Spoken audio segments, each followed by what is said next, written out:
Now हम आगे चलते हैं।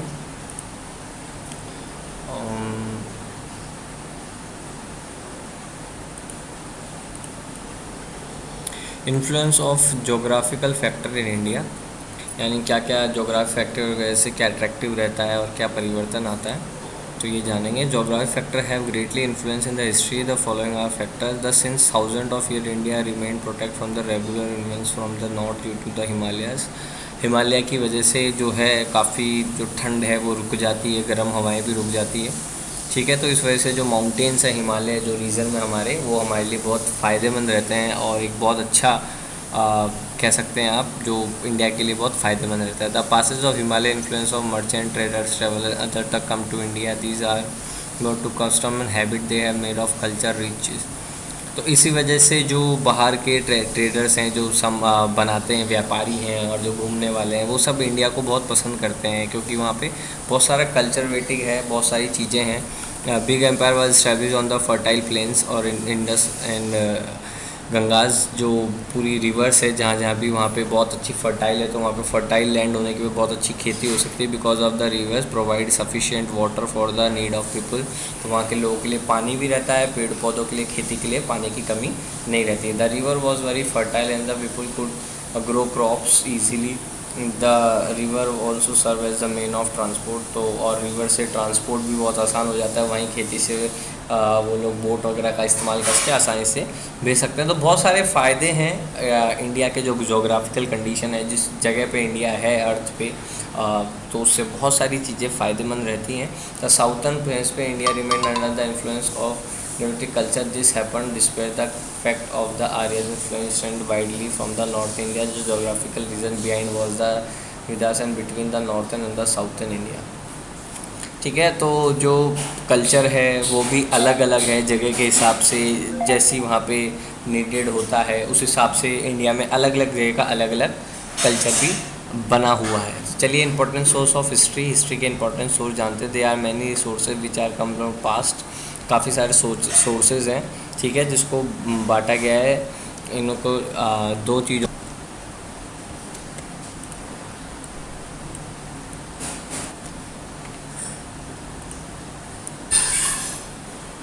सो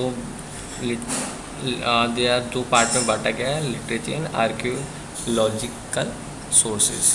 literature source refers to the return source, जो आपके रिटर्न मटेरियल होता है, जो पिछले टाइम में जितनी भी लिखत चीज़ें हैं, Asian time after the paper was use books and return plan. तो पहले पेपर वगैरह नहीं थे, तो लोग वहाँ पहले जो हिस्ट्री में पहले के समय में लोग क्या करते थे कि ट्री पे लिख देते थे, बीच ऑफ ट्रीज, ठीक है, तो उसको भोजपत्रा यानी एक पत्ते पे लिख देते थे। Sometime return on the sheep ladder and wooden tablet tables, लकड़ी के टेबल पे लिख देते थे ताकि वो आगे तक पढ़ सकें, क्योंकि पहले पेपर नहीं होता था, बुक्स नहीं होती थी, इसी तरह से काम लेते थे, दीवारों पे लिख देते थे, ठीक है, ताकि वो आगे से पढ़े। Some of the Asian texts were written the plates of tamra patra, these head writing record the pass in the former known as manuscripts. तो ये क्या होता था, मनुस्क्रिप्ट पहले क्या करते थे, कई बातें लिखने के लिए आप आज भी कहीं पुरानी जगह जाते हैं तो डायग्राम बना दिए जाते हैं, तो डायग्राम के माध्यम से बताया जाता था कि पहले के कल्चर क्या था, कैसे क्या क्या होता था, तो उसको समझने की कोशिश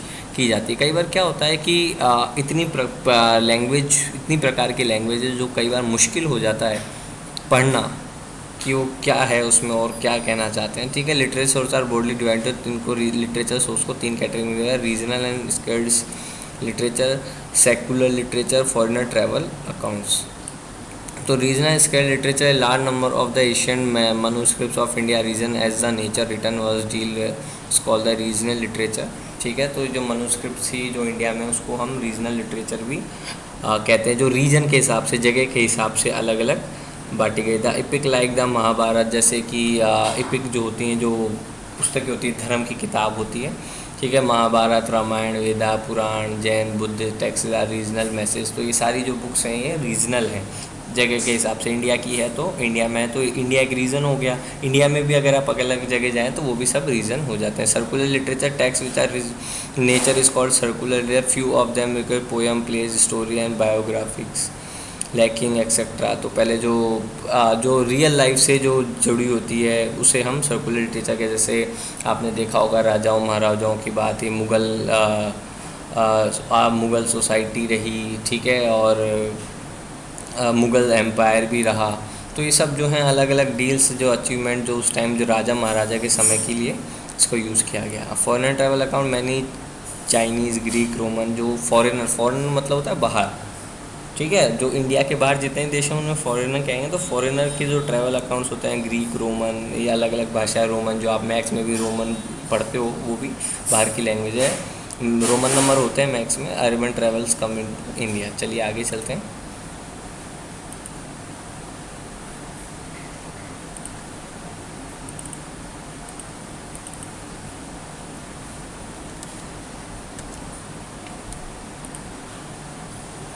ये नेक्स्ट पेज है, ठीक है। तो उसके बाद द पास्ट है, तो उसमें आपको बताया गया था the Greek ambassador court of मोयान किंग, चंद्रगुप्त जो हैं। तो ये सब जो चीज़ें हैं ये सारी उन्हीं के बारे में आप दे रखी है। आप थोड़ा और अच्छे से पढ़ लीजिएगा, मैं एक एक चीज़ ना डिस्क्राइब करूँगा, वीडियो बहुत लंबा हो जाएगा, ठीक है। तो आर्चियोलॉजिकल सोर्सेज हैं, जो first event in past they are object from the past which survive till now, they are remain building temples mosque. तो वो जो बिल्डिंग टेम्पल मंदिर, मॉस्क्यू, मस्जिद, ठीक है। तो poetry, tools, weapons, coin, jewellery, these are the archaeological source can be 20 to 4 time movements,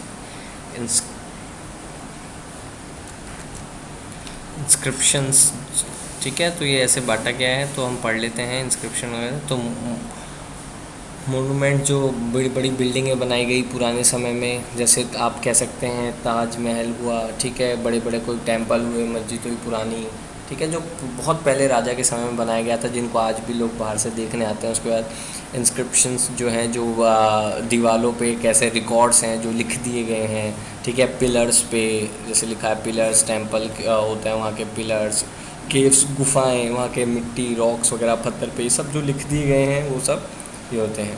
फिर ये आर्टिफैक्ट्स जो हैं, जो उस टाइम जो वेपन्स वगैरह बनाए गए थे, ज्वेलरी बनाई गई थी उस टाइम का, होते हैं कि इस टाइम की ज्वेलरी है, उस टाइम कैसी ज्वेलरी पहनते थे। अलग अलग जो समय है, कहने का मतलब ये है जैसे जैसे समय बीतता गया, वहाँ के रीजन में बदलाव आता गया। वहाँ पहले क्या था, पहले लोग कैसे रहते थे, क्या कैसी ज्वेलरी पहनते थे अपने अपने ही जगह की, ठीक है। फिर कॉइन्स की बात कर लेते हैं, तो कॉइन्स भी हैं, जैसे कि आप यहाँ देख पा रहे हैं, ये उर्दू भाषा में कॉइन्स पे लिखा हुआ है।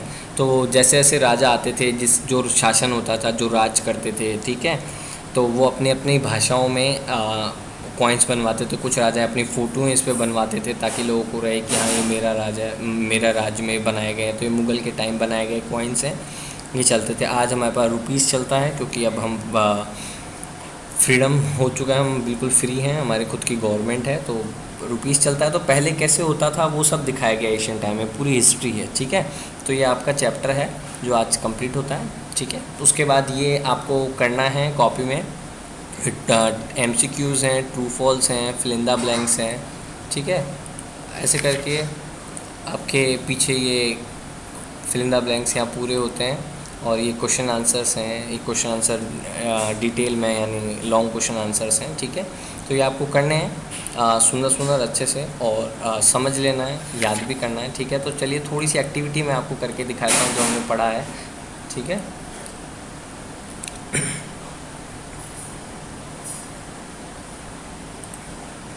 चलिए, तो लिखा है to understand our growth in dash in the time we need to study, यानी अगर हमें आज की ग्रोथ वगैरह जाननी है तो हमें क्या, वी नीड टू स्टडी, हमें पास्ट में क्या स्टडी करनी पड़ेगी, ठीक है। तो इसका क्या आंसर होगा हमारा, फेलियर पे क्लिक करके देखते हैं कि हमने क्या क्या गलत हो गया, सबमिट करते हैं।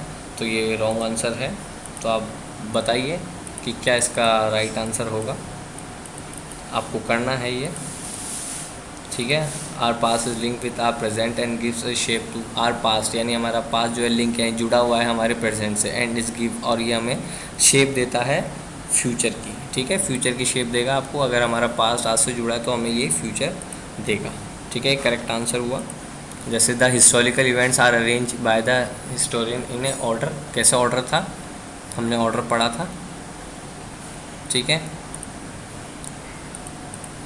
ये आपका बिल्कुल करेक्ट आंसर है, ठीक है, नेक्स्ट चलते हैं। By big empire was establish on the fertile plains of the rivers and Indus and Ganga. ये हमने पढ़ा है, तो ये इंडस इसका राइट आंसर है, क्योंकि वहाँ गंगा के पास ही बहुत अच्छे से वो इस्टेब्लिश अपना फर्टाइल प्लेन होते थे, वहाँ अच्छे से हो सकते थे, वहीं अपना सारा सेटअप करते थे।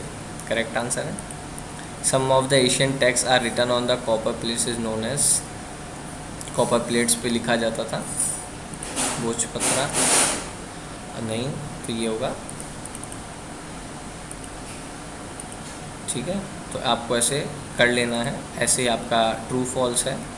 ठीक है, आपके पास बुक है, नहीं है तो आप ले लीजिए, अच्छे से पढ़िए, कोई भी प्रॉब्लम आती पूछिए स्कूल टाइम में। Thank you.